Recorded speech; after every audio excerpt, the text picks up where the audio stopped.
নমস্কার দর্শকবৃন্দ, বরাক নিউজে আপনাদের স্বাগত জানাচ্ছি। নিয়ে আসলাম আজকে ইম্পর্টেন্ট গুরুত্বপূর্ণ কয়েকটি খবর। ভিডিওটিতে আগে যাওয়ার আগে আপনাদেরকে অনুরোধ করছি দর্শকবৃন্দ, বরাক নিউজকে দয়া করে সাবস্ক্রাইব করে পাশে বেল আইকনটা ক্লিক করে ফেসবুক পেজটাকেও ফলো করে রাখবেন, যাতে যখনই আমরা ভিডিও আপলোড করি সবার আগে নোটিফিকেশন আপনার কাছে যায়। তো চলুন দেখে নেওয়া যাক আজকের ইম্পর্টেন্ট খবরগুলি। স্কুল ছাত্রের মৃত্যু সরস্বতী পুজোর দিনে। মৃত্যু হলো কাড়াইকান্দি হায়ার সেকেন্ডারি স্কুলের একজন ছাত্রের। নাম হচ্ছে শেখর রায়, ক্লাস 6-এর ছাত্র। গত সোমবারে তার দুর্ঘটনা হয়েছিল এবং শিলচর মেডিকেল কলেজে এবং হাসপাতালে তার ট্রিটমেন্ট চলছিল। সেই ক্লাস 6-এর ছাত্রটি অবশেষে প্রাণ হারিয়েছে এবং তার মরদেহটিকে আজকে সেই স্কুলের ময়দানে নিয়ে যাওয়া হয়েছে। সেখানে ছাত্রছাত্রীরা, শিক্ষকরা সবাই মিলে শ্রদ্ধাঞ্জলি অর্পণ করেছেন। খুব খারাপ লাগা একটা ঘটনা ঘটেছে দর্শকবৃন্দ। স্কুলে সরস্বতী পুজো নিয়ে প্রশ্ন। শ্রীভূমি শহরে দুটি স্কুলে সরস্বতী পুজো করা হয়নি, তা নিয়ে এখন জনমহলে চলছে প্রশ্ন। কেন সেই স্কুলগুলিতে সরস্বতী পুজো হচ্ছে না? একটা হচ্ছে আপনাদের সেই বেবলিল্যান্ড স্কুল, আরেকটা হচ্ছে রোল্যান্ড স্কুল। সেই দুটো স্কুলে নাকি সরস্বতী পুজো হয়নি। মানুষের এখন প্রশ্ন, সেই সরস্বতী পুজো না হওয়ার কারণটা কি? সেটা অনেক মানুষ জানতে চাইছেন, সামাজিক মাধ্যমে মন্তব্য করছেন। অনেক মানুষ মন্তব্য করছেন যে মিশনারি স্কুল বলেই নাকি সরস্বতী পুজো করা হয়নি।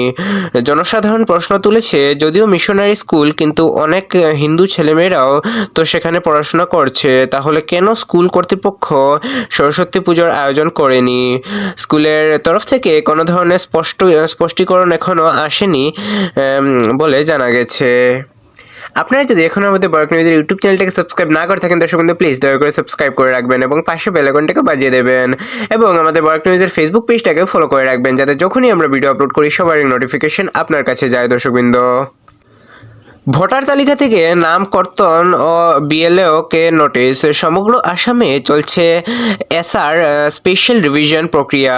আমাদের কাছাড় জেলার বরখোলা সমষ্টিতে রাজনগর মানিকপুরে প্রায় 1500 মাইনরিটি ভোটার্সের নাম ডিলিট করার অভিযোগ উঠেছে। একজন শিক্ষক যার রিটায়ারমেন্টের সময় হয়ে গেছে, ওনার নামও ডিলিট করে দেওয়া হয়েছে বলে অভিযোগ। অন্যদিকে শ্রীভূমি জেলার যিনি বিএলও সুমনা চৌধুরী, উনাকে প্রশাসনের তরফ থেকে শোকেজ নোটিশ পাঠানো হয়েছে। উনি প্রশ্ন তুলেছিলেন যে সেখানে প্রকৃত নাগরিক নাম ডিলিট করা হচ্ছে।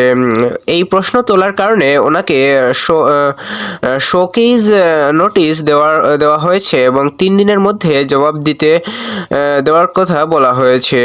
বিভিন্ন জায়গাতে এখন অভিযোগ উঠেছে যে প্রকৃত যারা ভারতীয় নাগরিক তাদের নাম ডিলিট করা হচ্ছে কেন? কৈলাসহরে অশান্তি ও সংঘর্ষ। সরস্বতী পূজার দিনে প্রচণ্ড মারধর ও উত্তাল পরিস্থিতির সৃষ্টি হয়েছে কৈলাসহরে। আগুন জ্বালিয়ে দেওয়া হয়েছে একটা অফিসকে। কৈলাসহরে কাঁঠাল দিঘির পাড়ে সংঘর্ষ রণক্ষেত্রে পরিণত হয়েছে। জানা গেছে এখন একই দলের দুই গোষ্ঠীর মধ্যে শাসক দলের মারধর হয়েছে, সম্ভবত কোনো কন্ট্রাক্টরের কাজের জন্য। এর মধ্যে 2 জন গুরুতরভাবে আহত হয়েছেন কৈলাসহর মণ্ডল সভাপতি প্রীতম ঘোষ এবং যুব মোর্চার জেলা সভাপতি অরূপ ধর। ওনার বাড়িতে গিয়েও ভাঙচুর চালানো হয়েছে এবং বিজেপির একটি অঘোষিত কার্যালয়ে অগ্নিসংযোগের ঘটনা ঘটেছে। পরিস্থিতি নিয়ন্ত্রণে আনতে পুলিশ শূন্যে 3 রাউন্ড গুলি চালিয়েছে। এখন সেখানে থমথমে পরিস্থিতি বিরাজ করছে। ওড়িশার গুটখা ও তামাক নিষিদ্ধ। গুটখা, পান মশলা সম্পূর্ণ ব্যান, বিক্রিও ব্যান, খাওয়াও যাবে না, এরকম সরকারের একটা বৃহত্তম সিদ্ধান্ত। ওড়িশা সরকার গুটখা ও পান মশলার প্যাকেজিং, স্টোরেজ, বিতরণ এবং বিক্রি সবকিছু বন্ধ করে দিয়েছে দর্শকবৃন্দ।